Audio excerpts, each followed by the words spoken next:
হরে কৃষ্ণ, রাধে রাধে। সকল বৈষ্ণব ভক্তবৃন্দের চরণে কোটি কোটি প্রণাম। তো আজকে আমরা চলে এসেছি বল্লাল দিঘিতে এবং বল্লাল ঢিবি দর্শন করতে, যেটা আপনাদেরকে আপনারা এখানে পড়লেই বুঝতে পারবেন। সেন বংশের রাজা বল্লাল সেন এই ঢিবিটি স্থাপন করেছিলেন এবং 1982 সালে এটাকে খনন কার্যের মাধ্যমে উদ্ধার করা হয়। খুব সুন্দর।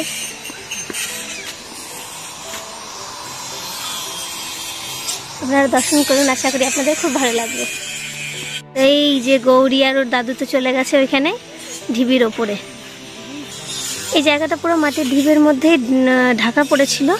পরবর্তীতে মাটি খুঁড়তে খুঁড়তে এইটা পাওয়া যায়, এই ঢিবিটা খুঁজে পাওয়া যায়, যেটা রাজা বল্লাল সেন নিজে তৈরি করেছিলেন।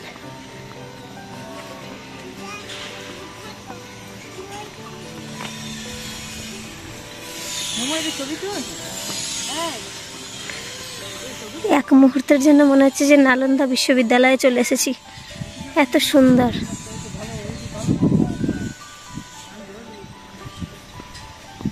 তখনকার ইটগুলো কত ছোট ছোট ছিল।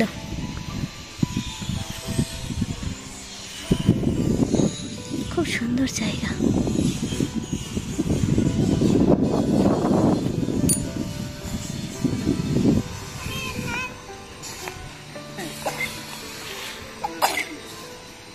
রাধে, আসো।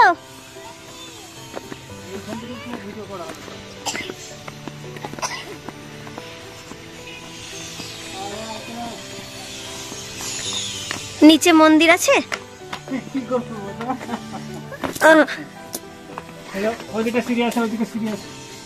সিঁড়ি দিয়ে নেমে এসো। হ্যাঁ,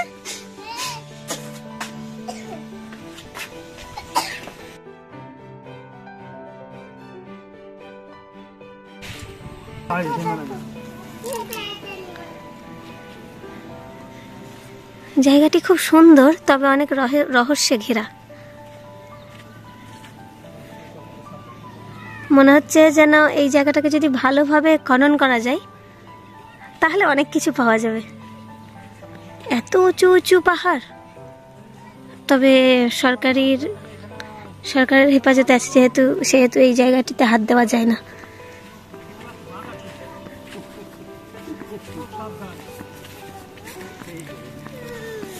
এই দেখো মাম্মা, কত সুন্দর ছাগল ছানা। দেখো মাম্মা,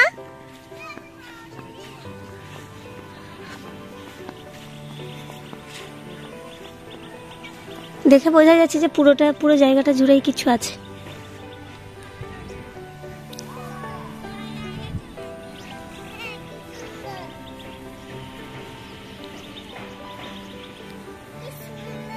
আধে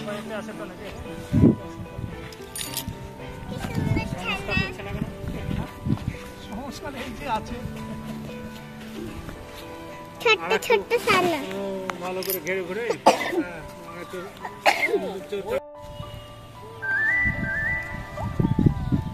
কি হালকা গো।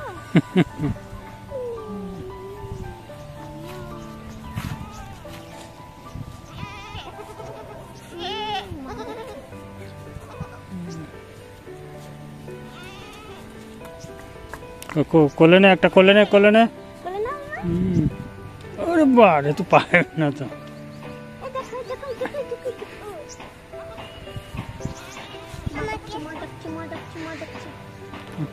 কোলে চাপে দেওয়ার, কোলে।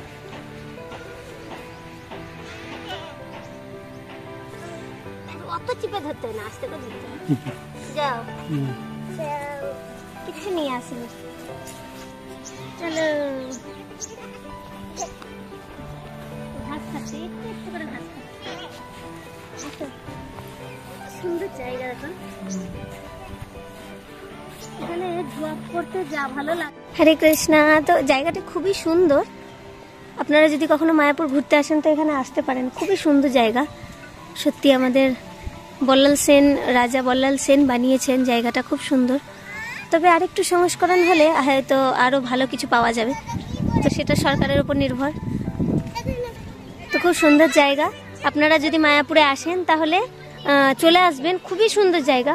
এই জায়গাটি বামনপুকুরে অবস্থিত। বামনপুকুরে আপনারা যদি মায়াপুরে আসছেন তাহলে মায়াপুর থেকে বামনপুকুরে চলে এসে সেখানে কাউকে জিজ্ঞেস করলেই তারা বলে দেবে যে আমরা রাজা বল্লাল সেনের বল্লাল ওই ঢিপিতে যাব, জিজ্ঞেস করলেই বলে দেবে। তো আপনারা মায়াপুরে এলে এই জায়গাটা অবশ্যই আসুন, খুব ভালো লাগবে, খুব ভালো জায়গা। প্রথমে আমি বলেছি যে এখানে আসার পর আমার যেন মনে হচ্ছে আমি নালন্দা বিশ্ববিদ্যালয়ে চলে এসেছি। হরি বল। তো আমি ভাবছি একটু নিচের দিকে যাই। না না, পড়ে যাবে মা, পড়ে যাবে। উঠে এসো, আমার হাত ধরো।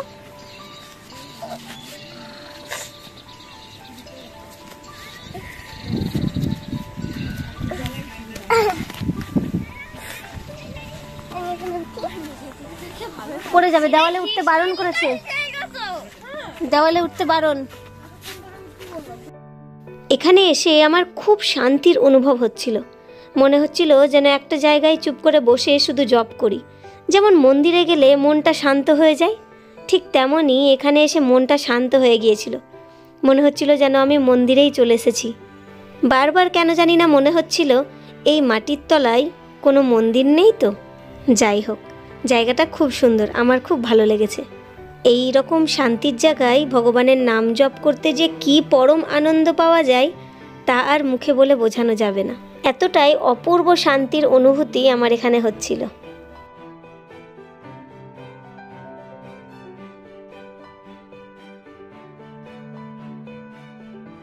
বল্লাল দিঘি থেকে এসে এবার আমরা চলে এসেছিলাম এখানে চাঁদকাজির সমাধি। আপনারা এখানে চাঁদকাজির সমাধি দর্শন করছেন। এই যে এই সমাধি আমরা দর্শন করছি এবং এই যে বৃক্ষ দর্শন করছি, এই গাছটি মহাপ্রভু 500 বছর আগে লাগিয়েছিলেন। তো সত্যি আমরা বড়ই সৌভাগ্যবান যে এখনো এই অপূর্ব বৃক্ষটিকে আমরা দর্শন করতে পারছি। হরি বল। তো আমিও খুব অধম, তবু আপনাদের দর্শন করানোর চেষ্টা করছি। আপনারা যদি মায়াপুরে আসেন তাহলে অবশ্যই দর্শন করবেন স্থান, খুব সুন্দর একটা জায়গা। মহাপ্রভুর লাগানো গাছ আমরা এখানে দর্শন করতে পারছি এবং চাঁদকাজি যিনি মহাপ্রভুর ভক্ত ছিলেন তার সমাধিও দর্শন করতে পারছি। রাধে রাধে।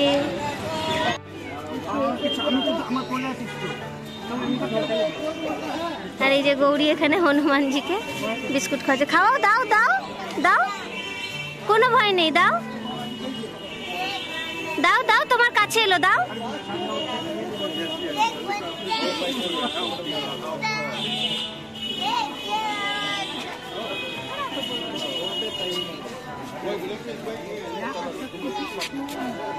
তো আমরা বৃক্ষকে প্রণাম করি, আপনারাও প্রণাম করুন।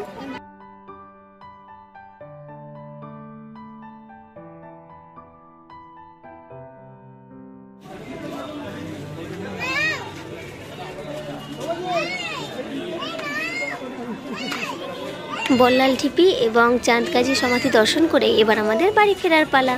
দেখা হচ্ছে পরের ভিডিওতে। আজকের ভিডিওটা কেমন লাগলো অবশ্যই জানাবেন। রাধে রাধে।